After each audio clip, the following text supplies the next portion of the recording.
With 3 words, the entire history of the galaxy was turned on its head. Execute Order 66. This one pre-programmed order tested the conditioning of the clone troopers and enacted the Sith's grand design. But as its name suggests, the Jedi Purge was only the 66th order, implying that there were many more besides it. In total, there were 150 clone contingency orders. Each one was just as dark as Order 66, and few were somehow even worse. Yet despite the confirmed total of contingencies, we only know of a total of 7 of them, and one of them is technically not even a part of the main 150. So what exactly were the other orders? Why were they all so drastic? And did the Jedi know about any of them? Greetings again, lore junkies, and welcome back to the archives. In today's Holocron entry, we're going to go over every single known clone contingency order in all the detail that we have available to us currently. Before we begin, we must inform you that we are unfortunately not as well prepared as the Grand Army of the Republic. We have had numerous security breaches from those who are pursuing our archives without yet subscribing. There is no contingency order for this, except to let you know that we upload holocrons just about every single day, and recently we've been putting together some really big and exciting projects that we are eager for you all to see. So if you're interested in expanding your knowledge in the Force, then reach out and crush that subscribe button and become a lore junkie today. Now my friends, and fellow fans of Star Wars Legends,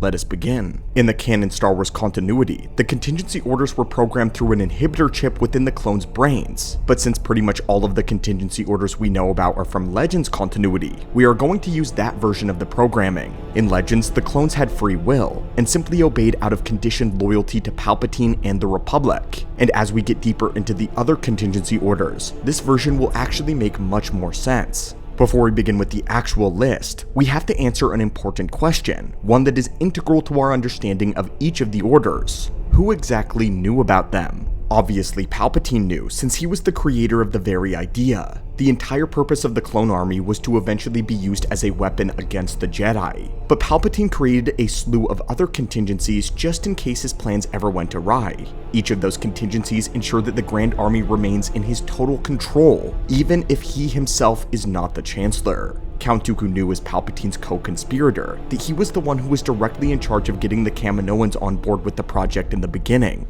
And with that, it is plausible to assume that the high-ranking Kaminoans knew of these orders as well. They of course had to program the obedience into the clones, and to take them through the indoctrination process. But it's likely that with such a secretive project, only Administrator Lama Su and Chief Scientist Nala Se were aware of the orders. These are all of the obvious choices, but the less obvious choices are the ones that the clone contingencies directly mention. One of them is the Chief of the Defense Staff, who is the person in the leadership of the Republic High Command. Previously, we considered that the Republic High Command as a whole might have known about the contingency orders, but Sidious is known to keep his cards very close to his chest. So he likely only trusted the man in charge with the knowledge. Unfortunately, the Republic Chief of Defense Staff during the Clone Wars is never revealed to us by name. But whoever this mysterious person is, we are convinced that they knew about the contingencies, or at least one of them. But the next person we suspect knew was the Vice Chancellor Mas Amedda. The reason we say this will become very clear as we get deeper into the orders, but several of these contingency orders do hinge on Amedda being involved. This of course makes sense given that Amedda was within Palpatine's inner circle. He was well aware of Sidious's double life, and often covered for him when he was doing Sith business. There is a distinct possibility that Sly Moore also may have known, since she was the other partner of Palpatine's inner circle. But Amedda is the only one in the right position who we know and can confirm knew the orders. As for the Jedi, they were kept completely in the dark. The contingency orders were highly classified and known only to a few. The clone troopers were indoctrinated with obeying the orders, never discussing them, and even Lord Vader only learned about them following Order 66. In canon continuity, Sifo Dyas was aware of the inhibitor chips only because he wanted to ensure that they would keep the clones from being used against the Jedi, but ironically, he died before he saw the result, and the inhibitor chips were used for the exact opposite purpose. However, there was one Jedi who knew about the 150 contingency orders and that they existed. That was the Jedi Etain Tur Makan. Etain was a female Jedi Knight that had become very closely enmeshed with the Republic Commandos, specifically with Omega Squad. The clone commandos were exceptionally creative and independent, far beyond the average clone trooper. Etain had grown extremely close to them and would even fall in love with one of the clones and have a secret family. Because she was so close, they ended up letting their guard down around her, and although they weren't meant to discuss the orders, one of the commandos, Atin Skarata, had a slip of tongue. Speaking to her, he offhandedly says, "Koryak, we've got 150 Shabla contingency rules. Everything from arresting the Chancellor if he goes gaga, to reducing key allied worlds to slag if they ever switch sides." Upon hearing this, Etain is horrified that the clones are trained to carry out such horrific directives without question. The Jedi suddenly realizes how little they truly understand of the full scope of the clone program, and just how much blind faith they have in a system built for control. Unfortunately, while these contingencies are not known to the average Jedi, she assumed that the High Council must have known, and so she doesn't actually say anything about them to anyone else. Instead, Etain becomes disillusioned with the Jedi Order, and is riddled with guilt about the system that she serves. Etain eventually leaves the Jedi Order, taking the knowledge of these horrific secret orders to her grave. And with that, let's finally talk about the orders themselves. Let's start with the lowest number, Order 4. Order 4 states that, in the event of the Supreme Chancellor being incapacitated, overall GAR command will fall to the Vice Chair of the Senate until a successor is appointed or alternate authority identified as outlined in Section 6. The order is pretty straightforward, since the Grand Army of the Republic is directly answerable to the Chancellor, so there needed to be several contingencies in place in case the Chancellor were ever unable to give those orders. This could be the case if the Chancellor is poisoned, comatose, or captured. In these such scenarios, Order 4 would be initiated, giving emergency power to the Vice Chair of the Senate. If I had to speculate, it's likely that Palpatine gave him specific orders to carry out should this ever happen. I can imagine that Ameda has a whole script to run through if the order is ever called. The next is Order 5. Order 5 states, in the event of the Supreme Chancellor being declared unfit to issue orders, as defined in Section 6, the Chief of Defense Staff shall assume GAR command, forming a strategic cell of senior officers until a successor is appointed or alternative authority is identified. This is similar to Order 4, but with the change being that if the Chancellor is deemed medically or mentally unfit to issue the orders, so not exactly captured or comatose, but physically unwell or mentally compromised. In this event, rather than Mas Amedda taking charge, the Grand Army would fall to the mysterious Chief of Defense. We have a theory about why Palpatine would implement this kind of order, but we're going to save it for just a moment. Then there's a big gap. Order 37 is next, and it may be the most infamous one besides Order 66. Order 37 was to initiate the capture of a single wanted individual through the mass arrest and threatened execution of a civilian populace. In essence, if there was a dangerous enough perpetrator hiding amongst a population, Order 37 would authorize the entire people to be taken hostage, forcing the perpetrator to give themselves up.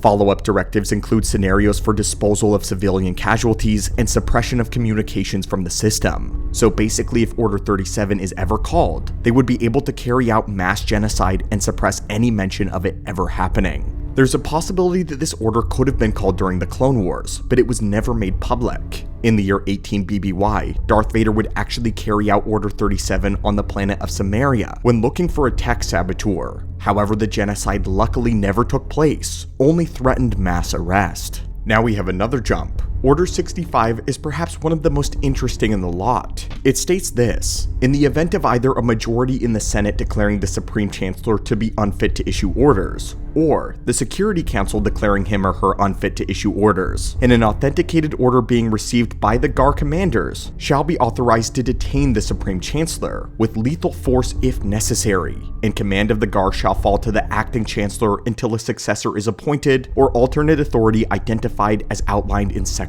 6. This contingency was basically Order 66, but on its head, and when we first saw this, it was most perplexing why Palpatine would implement a contingency order that could be used against him. But we actually believe that both Order 65 and 5 were concocted by Palpatine not for himself, but in case he were ever replaced. He had done an excellent job at ensuring that he kept the office of Supreme Chancellor long after his term had expired. His charisma and fear tactics were keeping him in office, because so long as the Clone Wars were terrifying, Palpatine could retain his emergency wartime powers. But what if something were to go awry? What if an unforeseen event caused the Senate to suddenly vote him out? It was an extremely unlikely scenario, but one that Palpatine wanted to be prepared for. If this happened, he could simply manipulate events to have the new Chancellor become unwell or insane, or he could at least attempt to convince people that they were. Then he would pull the strings to have either Mas Amedda or the Chief of Defense call either Order 5 or 65 depending on the situation. Amedda was always going to have Palpatine's side and be his inside man because he could retain this position. He had been the advisor to Chancellor Valorum before Palpatine, and then he had become a fanatic loyalist to Darth Sidious. And so it is our theory that a contingency plan took the form where Mas Amedda would sabotage any new Chancellor that replaced Palpatine. Then, of course, there was Order 66. It is outlined as this.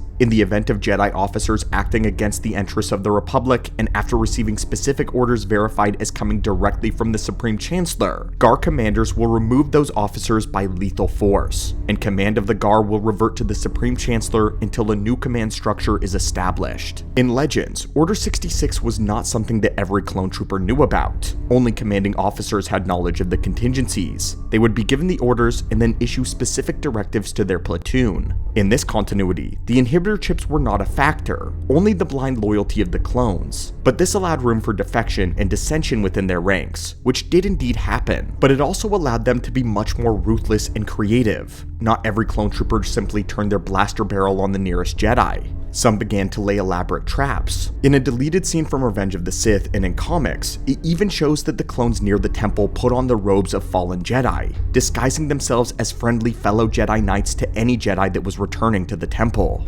Obi-Wan and Yoda encountered these imposters and sensed their deception immediately. This instance appears in the Revenge of the Sith novel, meaning that it did officially happen in Legends continuity. This kind of deception and creativity is much more surprising and deadly than simply being turned into a mind-controlled zombie. This was an enemy that knew their Jedi commanders intimately, and turned that friendship-earned knowledge into a hunter's textbook. And finally, we have to cover what Commando Skirata mentioned. He referred to a horrific order that calls for the base Delta Zero of key Republic worlds in the event that they ever joined the Separatist movement. Base Delta Zero was the naval term for orbital bombardment, and as Atten put it, they would reduce worlds to slag. But there were several worlds who left and joined the Separatists during the Clone Wars, which means that this unnumbered order was reserved for only very specific Republic worlds. We assume that they may be referring to the core worlds such as Alaskan or Kuat, who carry a lot of the industrial weight for the Republic. There are certain planets that simply cannot be used against the Republic either due to their financial or their industrial might. Losing them to an enemy would be a death blow, so a drastic measure was needed. But the very idea that a clone order existed for wiping out an entire planet goes to show just how grave all of these orders really were. The biggest reason the contingencies were not known to most people was because of this very reason. They were not simply battlefield commands. They were not backup schemes or subversive wartime maneuvers. They were not even emergency plans. They were exclusively break glass in case all hell breaks loose. And of course, they were only ever meant to serve Palpatine.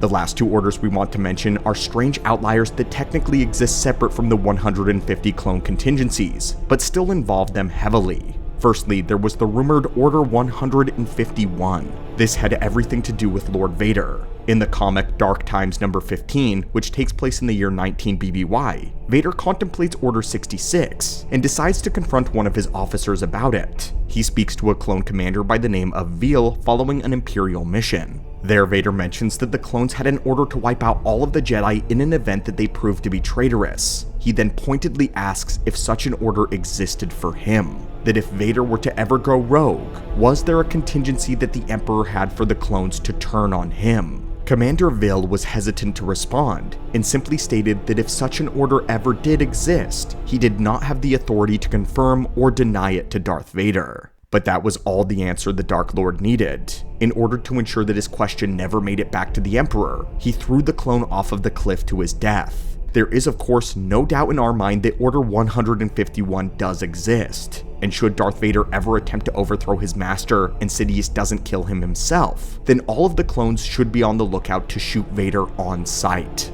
And the final one to address is actually not a clone contingency order at all, but an order for the Separatist battle droids. It was the top secret Order 99 developed by Count Dooku himself. Order 99 made all droids move to the Republic side and execute their Separatist commanders. Count Dooku and Darth Sidious were the only two individuals that knew about this order. The reason we included it on this list is because it was never really meant for actual usage. It was a proof concept that Dooku developed as a showcase to Sidious. It was only meant to show how Order 66 could look in practice. Only one droid unit was ever given Order 99 as a test. And so friends, these were all of the known clone contingency orders that we have, as well as their reasons, as well as who knew about them. Personally, I find these incredibly fascinating and would love to read an entire document that lists all of the orders out plainly. A few of the orders refer to a Section 6, which seems to have to do with the transfer of office from the Supreme Chancellor. The mention of the section implies that there was a written document that all commanding officers had to read in order to become familiar with these contingency codes, a document that was somehow expertly hidden from the Jedi. But what do you think? Would you want to know the details of the unmentioned 150? We'd honestly love to read what you all speculate the other orders could pertain to. And until next time, lore junkies, thank you for visiting us in the archives, and may the Force be with you.